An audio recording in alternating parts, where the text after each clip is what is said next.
McCown Shannon back with you, and we're with a former player, former agent, former GM. Brian Lawton is with us to chat a little bit. Put your GM hat on again. You know, we are at a time of year where there's a lot of focus on trades. What do you do? What will you do? And sometimes I wonder whether this trade deadline isn't just a news package in disguise. And the general managers, like you have to feel like you should do something simply There are a because few there's a guys trade out there deadline like that. coming up. Is that Yeah. true? Um, there are, you can look back at the past history of guys and see, for instance, Jim Rutherford has a little bit of a narrative about him that he loves to make his deals early. And lo and behold, we see Bo Horvat moved. Other guys, they like to wait to the 11th hour, try to see what drops at the last moment. But to summarize the overall market, Bob, I do think that the pandemic, the salary cap, those things have really hindered it. It's nobody's fault, obviously, when you have a pandemic and revenue's slow enough where the cap doesn't increase because of some really strange economics in terms of players being paid ahead of time, and now the cap's just going up $1 million. So nobody has any space to do as much as they would like to. But I don't think that's the end of trades as we've seen. I just think that teams are much more creative now. We've seen that the last few years. You see that with teams like Toronto and Tampa and others, Vegas, who really push the limits. And I think where there's a will, there's a way to get things done. And I expect some things to get done. It's a little bit of a funny year because of Connor Bedard and how much hype is with the possibility if maybe if we're transitioning as a franchise, this would be the year to be in the lottery. So a lot of things to unpack there. Well, explain to me what you think the logic is of having a trade deadline when it is. Like, why not have the trade deadline December 31st? Or why not have it just eliminate the trade deadline altogether and say you can trade anytime you want? I mean, you want to play an entire season and be representative of what happened during the year. And yet you go out and you make, some teams will make big deals or two that change the prospectus of what will happen in the playoffs dramatically. I mean, is that really representative of a year in hockey or in any sport for that matter? Well, I think a lot of thought has gone into it. I've always liked that the NHL allows a team to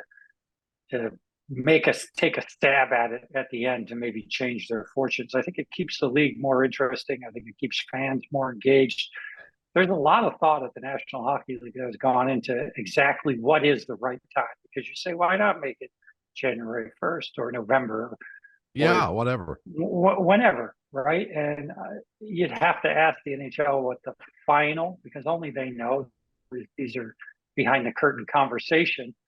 But I believe that Gary Bettman would say something along, we're trying to keep it fair for everybody.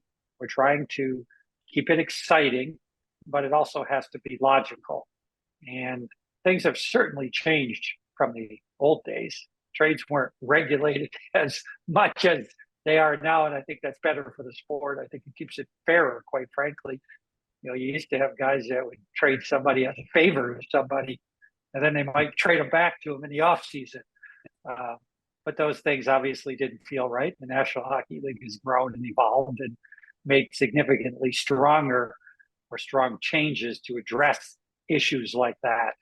It's not easy to make trades now, but it's not impossible.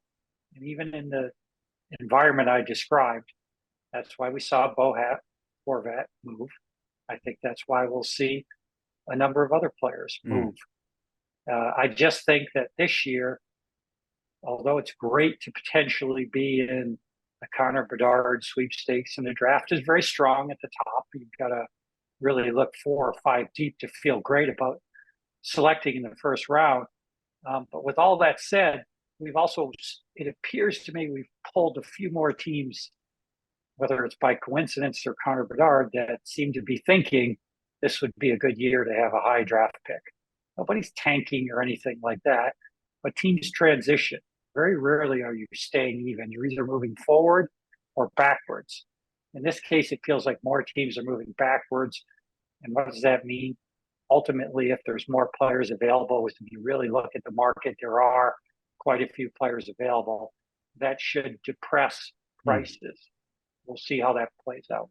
Doesn't that concern you, Brian? And we saw this really exaggerated last year in the Eastern Conference with the 8 haves and the 8 have-nots.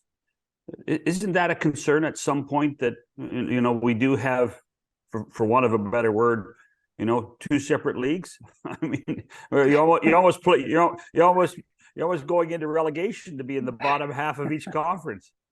Last year was a strange year. There's no doubt about it. With the playoffs being seemingly so decided so early, but I would suggest that's an anomaly if you look at the history of the National Hockey League, and that's just going to happen in a small enough sample size. I didn't read too much into that, to be honest with you, John. I don't see that happening this year right now. I still think there's quite a few teams that are in it. I do think as you add more teams, you're going to create the possibility, a mathematical possibility, that more teams are potentially going to be out of it. You mentioned Bo Horvat. We should really, this is the first chance we've actually had to, excuse me, to talk about it. What do you think of the trade? I assume we can decide one team can win now and one team's going to win later. Is that right? Well, when I look at the trade, I think that it's a strong bet by Vancouver that they feel good about the 2 players that they acquired. Beauvillier has had one really impressive season at 25 years old. I think that stands apart from the rest.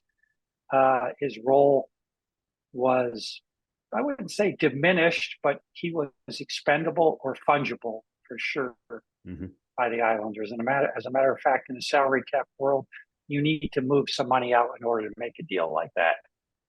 Could have been Josh Bailey, but I think Vancouver stood up and said, no, we want a younger player that we think can potentially play on our top 6. And Patrick Allvin said that in his press conference. He feels strongly that Beauvillier will come in and not play maybe a third line role, which he was playing in New York, but now he'll play a top 6 role.